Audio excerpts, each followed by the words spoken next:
Hey Starting Out Solitary, it is Sarah the Itty Bitty Celtic Witch, and today I'm answering all the lovely questions that I got in the birthday video.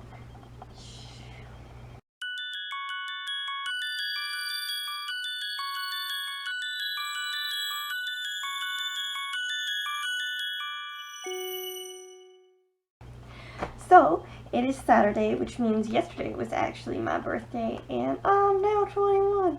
Well, since I pre-recorded this, I'm kind of still 20, but you understand. So, these are my answers to all of the questions I got. I have made notes in the hope that I won't ramble too much, but we shall see. So the first question I got was, how did you become the itty bitty Celtic witch? Thank you, Tara. I have no idea. Quite honestly, I've always been interested in all things that are Celtic because of my heritage. My family's been Canadian for almost like 200 years, but before that, my roots are Scottish, Irish, and Welsh, so that has always been very much a part of my life. The itty bitty Celtic witch just kind of worked, so I went with it. I know that's not a super amazing explanation, but that's actually just how it happened. My next question from Steven was, if I could go anywhere for a holiday, where would I go and for how long?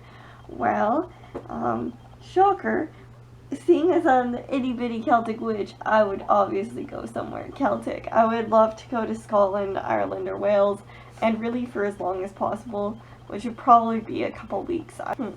My next question from the other Tara was, is there more or less judgment being a witch in Canada?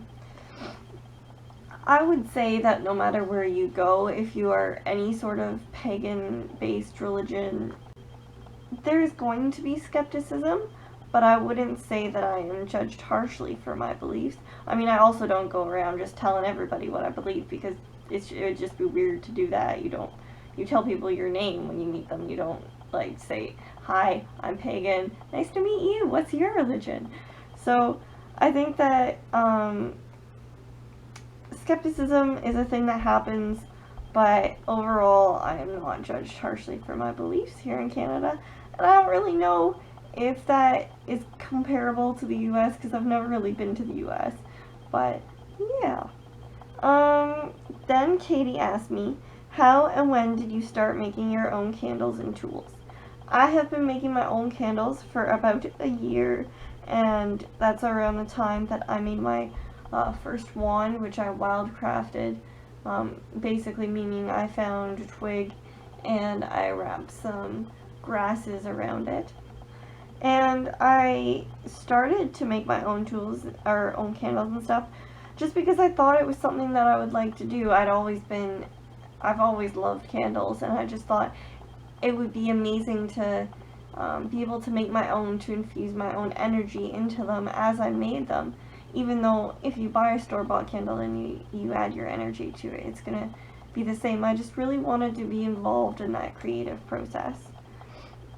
And so then I just kind of went out and bought things and figured out how to do it on YouTube and internet things, and the Google is super useful.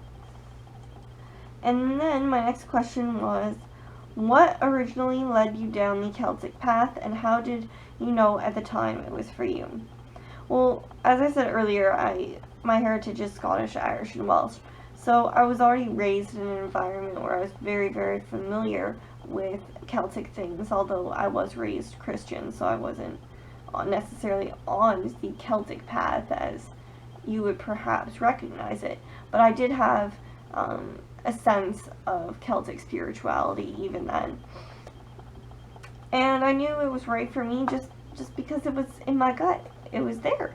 It was there that it was right. And when I started following the path, I stopped doubting things as much as I had been in Christianity. I doubted my belief system very much then. But when I was on the Celtic path, it felt right. And that's how I knew that it was right for me, because I didn't have, not that I ever stopped asking questions, but I stopped doubting things as much. Then my next question was, what was your favorite Halloween movie? So I have two, sort of. The one is from my childhood because I absolutely loved Winnie the Pooh, and it's called Spookable Pooh, and him and all of his friends and Eeyore and Piglet, they all get dressed up in rabbit, and there's pumpkin patches and there's goblins and ghouls, and it is just my absolutely favorite thing, even though I watched it when I was like 5. I have not grown up at all. But my favorite grown-up Halloween movie would definitely be the Dracula that was made with Anthony Hopkins. The question was, what is the favorite thing that you have created? Probably my wand, which I mentioned earlier, and I will show you. So, there's my little legs. And this is the wand. Let's see if, there it is, full screen. This is one of the favorite things I've created. I don't use it that often, but I really love how I braided all the vine and the twig. And I also really love my candles. These ones are kind of burning low here, but these are pink grapefruit ones, and they have sparkles and stuff. Well, let's see, what was my next question? What is my favorite color, and what are my plans for the next year of my life? That is a long way off. My favorite color is purple or lavender, even though I said it was blue in Rhiannon's video, because blue used to be my favorite color, but I also really love purple, so sometimes I get them mixed up because I love them both so much. The next year, I will be in school, hopefully finishing my 4th year of undergraduate university and getting my bachelor's degree in history, though if certain courses aren't offered for my history specialization, then I might be sticking around a little bit longer. And after that, we will see which way the wind blows. And I think that is just about all the questions I was asked, and I just wanted to thank everybody for making this really lovely video. It made me all warm and fuzzy inside, and I really appreciated it, and just thank you so much. Many blessings.